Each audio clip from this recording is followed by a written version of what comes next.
सुभाष के यीशु दरबार चर्च में मनाया गया मानव मुक्ति दिवस। नैनी स्थित यीशु दरबार चर्च परिसर में बड़ा दिन मानव मुक्ति दिवस के रूप में मनाया गया। इस अवसर पर परमेश्वर की प्रार्थना, आराधना तथा मसीही गीत की प्रस्तुति हुई। कार्यक्रम की शुरुआत प्रभु यीशु मसीह के प्रार्थना से हुई।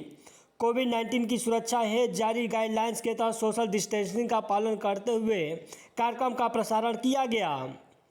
सुभाष कुलपति एवं यीशु दरबार चर्च के बिशप मोस्ट रेव प्रोफेसर राजेंद्र बी लाल ने सभी को मानव मुक्ति दिवस की शुभकामनाएं दी। उन्होंने कहा कि प्रभु यीशु मसीह शांति के राजकुमार हैं, जो पृथ्वी पर शांति का राज्य स्थापित करने आए हैं। मनुष्य के अंदर सत्य की ज्योति जलाने आए हैं, क्योंकि सत्य परमेश्वर की ज्योति है। जब यह ज्योति हमारे हृदय में जलती है तो अंधकार समाप्त हो जाता है। परमेश्वर ने मनुष्य के ऐसा प्रेम किया कि अपना इकलौता पुत्र पृथ्वी पर भेज दिया। जो कोई उस पर विश्वास करे वो नाश न हो परंतु अनंत जीवन पाए। कार्यक्रम का समापन धन्यवाद से हुआ।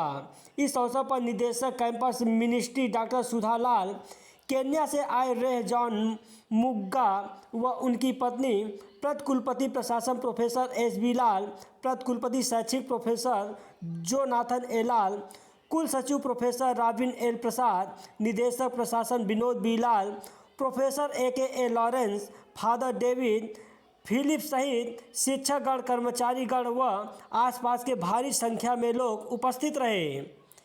सभी लोग सामूहिक भोजन में सम्मिलित हुए। क्राइस्ट का मास का मतलब है गैदरिंग। क्राइस्ट का मतलब मसीहा के गैदरिंग, मसीहा का इकट्ठा होना, लोगों को मसीह का जन्म दिवस को सेलिब्रेट करने वालों को क्रिसमस कहते हैं। और क्रिसमस एक मात्र परमेश्वर का संदेश है। ये कोई रिलीजियस त्यौहार नहीं है। इसको रिलीजियस त्यौहार के रूप में मनाने की आवश्यकता नहीं है। ये परमेश्वर का संदेश है दुनिया के लिए। ये परमेश्वर ने जगत से ऐसा प्रेम रखा कि उसने अपना इकलौता पुत्र भेज दिया मनुष्य बनाकर, ताकि जो कोई इस पर विश्वास करे वो नाश न हो परंतु अनंत जीवन पाए। सारे संसार पर परमेश्वर की आत्मा का राज्य यानी शांति का राज्य और परमेश्वर के सत्य के आत्मा का राज्य यीशु मसीह की जिम्मेदारी थी। और परमेश्वर ने अपने पुत्र को मनुष्य बनाया। मनुष्य और परमेश्वर के बीच की दूरी समाप्त कर दी। अब हमें कहीं खोजने की आवश्यकता नहीं है।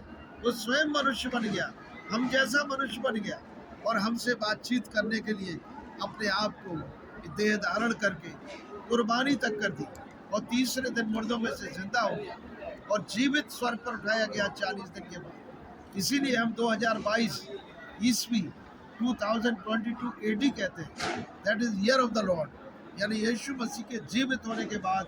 और दुनिया ने उन्हें प्रभु कहा, सारी जगत ने उन्हें प्रभु का दर्जा दिया और प्रभु के रूप में पहचाना और परमेश्वर के पुत्र के रूप में पहचाना। और जब परमेश्वर के पुत्र के रूप में हम पहचानते हैं, यही हमारी मुक्ति है, यही हमारा उद्देश्य है कि मनुष्य बनकर परमेश्वर ने अपने प्रेम को जाहिर कर दिया सारे जगत के ऊपर, कि जो कोई मेरे पुत्र को ग्रहण करेगा वो मुझे ग्रहण करेगा।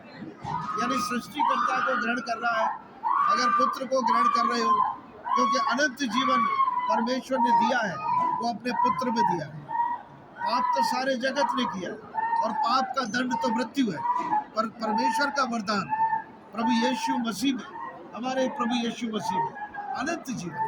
बस यही इस क्रिसमस का संदेश है कि परमेश्वर का पुत्र अनंत जीवन लेकर सारी पृथ्वी के लिए आया। जो उसे ग्रहण करेगा उसे वो परमेश्वर का बेटा बेटी होने का अधिकार देगा। तो इसलिए इसमें कोई रिलीजियस फेस्टिवल नहीं है, ये परमेश्वर के राज्य का फेस्टिवल है। परमेश्वर के राज्य का यानी स्वर्ग राज्य का पृथ्वी पर आना निश्चित है।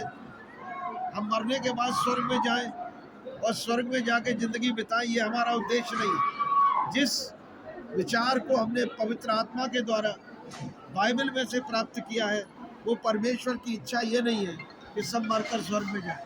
परमेश्वर की इच्छा है वो पृथ्वी पर स्वर्ग राज्य लाए। God bless you all. Happy Christmas to you.